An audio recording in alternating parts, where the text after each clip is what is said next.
Avengers end game film तक MCU super heroes के लिए सबसे बड़ा खतरा थैनोस था।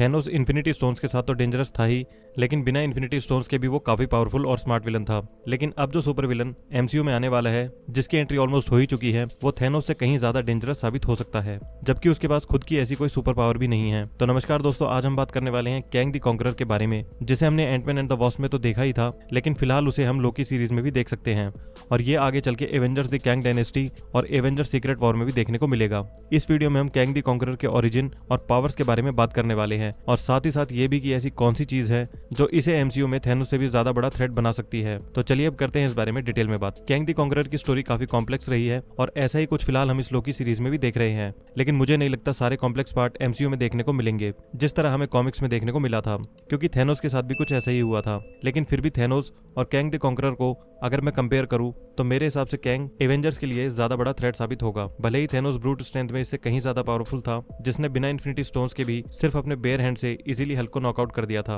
और इन्फिनिटी स्टोन्स के साथ तो वो अनस्टॉपेबल ही था। लेकिन फिर भी कैंग थैनोस से ज्यादा प्रॉब्लमेटिक होने वाला है। ऐसा मैं क्यों कह रहा हूँ, इसके लिए आप इस सिचुएशन से आइडिया लगा सकते हो। जब एवेंजर्स एंड गेम में पास्ट वाले थैनोस को एवेंजर्स का प्लान पता चल गया था, तब उसने पूरी तरह एक न्यू प्लान के साथ अटैक किया जो काफी हद तक उसके फेवर में रहा था। लेकिन एंड में थैनोस हार गया था, लेकिन अगर थैनोस को एक बार और मौका मिलता तो शायद वो एवेंजर्स को हरा सकता था, क्योंकि इस बार वो उन गलतियों को नहीं करता जो उसने दूसरे अटैक में की थी। ठीक उसी तरह कैंग के इन्फिनाइट वर्जन मौजूद है जो एक साथ मिलकर भी काम कर सकते हैं। अगर कोई इसके एक वेरिएंट को मार भी दे तो दूसरा आ जाएगा और फिर तीसरा, और ये प्रोसेस हमेशा ऐसे ही चलता रहेगा। कैंग द कॉन्करर बहुत सी स्टोरी लाइंस में हमें मेजर विलन के तौर पे देखने को मिला, जो एवेंजर्स, एक्समैन और फैंटास्टिक फोर जैसी टीम्स को भी फेस कर चुका है। और सबसे खास बात कैंग द कॉन्करर की डिफरेंट आइडेंटिटीज और पर्सोना है, जिसके बारे में मैं आगे आपको बताऊंगा। कैंग द कॉन्करर एक कॉम्प्लेक्स और फैसिनेटिंग कैरेक्टर है, जिसे आप टाइम ट्रैवलिंग डिक्टेटर यानी तानाशाह भी कह सकते हो, क्योंकि ये अपने फ्यूचर रिसोर्सेज और टेक्नोलॉजी का यूज करके ज्यादा से ज्यादा यूनिवर्सेस को अपने कंट्रोल में करना चाहता है। कैंग द कॉन्करर को स्टैनली और जैक किर्बी ने मिलकर क्रिएट किया था,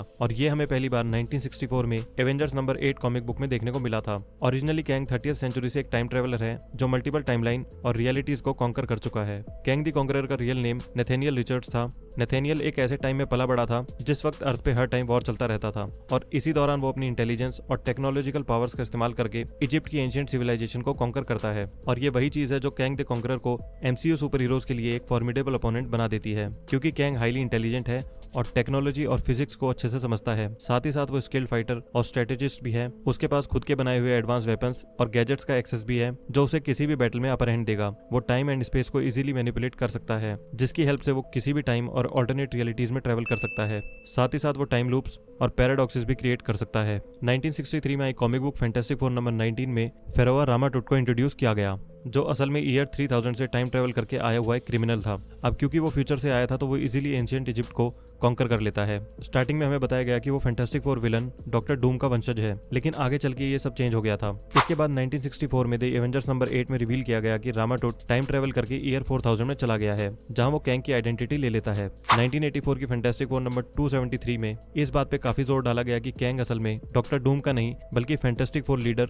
रीड रिचर्ड्स का वंशज है, जिसका रियल नेम नथेनियल रिचर्ड्स था। नथेनियल ऑल्टरनेट टाइमलाइन अर्थ 6311 ऑल्सो नोन एज अदर अर्थ पे बॉर्न हुआ था, और इस रियलिटी में कभी भी डार्क एज नहीं हुई थी, और इसी वजह से यहाँ टेक्नोलॉजी बिना किसी रुकावट के खूब अच्छे से डेवलप हुई। यहाँ के लोगों ने ईयर 9000 एडी में ही मून पे लैंडिंग कर ली थी। इसके बाद मून पे कॉलोनी भी स्टेब्लिश की गई और काफी टाइम तक सब कुछ पीसफुल रहा, जिसके बाद लूनर कॉलोनी और अर्थ के बीच ग्रेट वॉर हुआ, जिसमें मून पूरी तरह डिस्ट्रॉय हो गया और अर्थ भी पूरी तरह प्रिमिटिव स्टेज में चली गई। इसके बाद अर्थ 616 यानी मेन अर्थ पे मौजूद Nathaniel Richards time travel attempt करता है और अदर अर्थ पे पहुंच के वहीं सेटल हो जाता है, जिसके बाद वो अपनी नॉलेज से उस दुनिया को रिबिल्ड करने में मदद करता है और कैसेंड्रा से शादी कर लेता है। इसके बाद इसे वॉरलॉर्ड और बेनिफैक्टर नाम से जाना जाने लगता है। कैंग की एज किसी मॉडर्न ह्यूमन से काफी धीरे बढ़ती है और वो रेडिएशन से भी रेजिस्टेंट है। जैसा मैंने पहले बताया कि वो टाइम ट्रेवल और टाइम मैनिपुलेशन में एक्सपर्ट है, साथ ही साथ वो एक्सपर्ट स्ट्रेटेजिस्ट होने के साथ साथ आर्मर्ड और अनआर्म्ड कॉम्बैट में भी एक्सपर्ट है। कैंग अपने फुल बॉडी आर्मर की हेल्प से 5 टन तक का वेट कैरी कर सकता है, जो किसी नॉर्मल इंसान से कहीं ज्यादा है। इसी सूट से वो ग्रेविटो इलेक्ट्रोमैग्नेटिक फोर्स फील्ड क्रिएट कर सकता है, मतलब वो अपने आसपास एक ऐसी शील्ड बना सकता है जो डायरेक्ट न्यूक्लियर स्ट्राइक को भी एब्जॉर्ब कर सके। Kang typically antimatter defence generator, vibration ray projector, electromagnetic field amplifier, neutrino ray warhead missile launcher, electrical paralysis generator और मॉलिक्यूलर एक्सपेंडर जैसे वेपन रखता है। यहाँ तक कि इस सूट के पास खुद का self content atmosphere, food supply और वेस्ट डिस्पोजेबल सिस्टम भी है। तो बेसिकली अगर वो इस सूट में है तो उससे लड़ना काफी मुश्किल हो जाता है और वो इजीली किसी भी एनवायरनमेंट में सर्वाइव कर सकता है, क्योंकि इस सूट से उसे किसी सुपर हीरो की तरह पावर्स मिल जाती हैं। यहाँ तक कि कैंग ऐसी टेक्नोलॉजी का भी यूज कर चुका है जिससे वो अपने माइंड या कॉन्शियसनेस को अपनी डेथ से पहले ही किसी ऑल्टरनेट बॉडी में ट्रांसफर कर सकता है। कैंग के दुश्मनों के बारे में बात करें तो कैंग खुद ही अपना सबसे बड़ा दुश्मन है, क्योंकि वो हमेशा पास्ट और फ्यूचर में अपने हिसाब से चेंजेस करता रहता है, जिससे ना चाहते हुए वो अपने खुद के वेरिएंट्स बना देता है जो कहीं ना कहीं खुद उसी के गोल्स के बीच में आ जाते हैं। ऐसे ही कुछ वेरिएंट्स हैं Rama Tut, Iron Lad, Victor Timely, Baby Kang और the Council of Kangs. Kang ने काउंसिल ऑफ कैंग्स को इसीलिए बनाया था कि वो अपने अनवांटेड वेरिएंट्स को रिमूव कर सके। सेरेलियस किंगडम की प्रिंसेस रवेन और रेनस्लेयर से जब कांग पहली बार मिला था तब रेनस्लेयर ने उसे मिलते ही रिजेक्ट कर दिया था, लेकिन बाद में वो उसके साथ मिल गई थी और एक वॉर में वो कैंग को बचाते हुए मारी जाती है। लेकिन कैंग उसे बचाने के लिए कई बार अलग अलग टाइमलाइंस और रियलिटीज में ट्रेवल करता है, लेकिन कई बार वो उसे बचा लेता है और कई बार नहीं बचा पाता। कैंग के भले ही कितने भी एनिमीज हो, लेकिन उसने बहुत से एलाइज भी बनाए। कैंग ने टाइम डिस्प्लेस सुपर ह्यूमंस को इकट्ठा किया और उनकी आर्मी रेडी की, जिसे नाम दिया गया एनेक्रोनॉट्स। इस आर्मी में अलग अलग टाइमलाइंस के सुपर ह्यूमंस मौजूद थे, जैसे अर्थ 1952 से एपोक्रिफिस जो ऑल्टरनेट फ्यूचर से इटर्नल सर्सी का बेटा है, डेथ हंट 9000 जो अर्थ 928 से एक साइबरनेटिक वॉरियर है। इसके साथ मेन टाइमलाइन यानी अर्थ 616 से sir Raston also known as Black Knight जो ओरिजिनल ब्लैक नाइट का नेफ्यू है। इसके साथ साथ Wild Run also known as Red Wolf और एंशिएंट ट्रोजन वॉरियर टाइंडर भी इस आर्मी का हिस्सा है। तो ये था कैंग द कॉन्करर का ओरिजिन और उसकी कुछ पावर्स। फिलहाल हम इसे लोकी सीरीज में देख सकते हैं। एक चीज और जो आप सबने नोटिस की होगी कि लोकी कभी किसी से नहीं डरता, फिर चाहे वो कोई भी हो, लेकिन कैंग को देखने के बाद खुद गॉड ऑफ मिस्चीव के चेहरे से हंसी गायब हो जाती है, जो बहुत बड़ी बात है। इससे हम आइडिया लगा सकते हैं कि कैंग द कॉन्करर कितना खतरनाक साबित हो सकता है। तो इस वीडियो को यहीं सम अप करते हैं।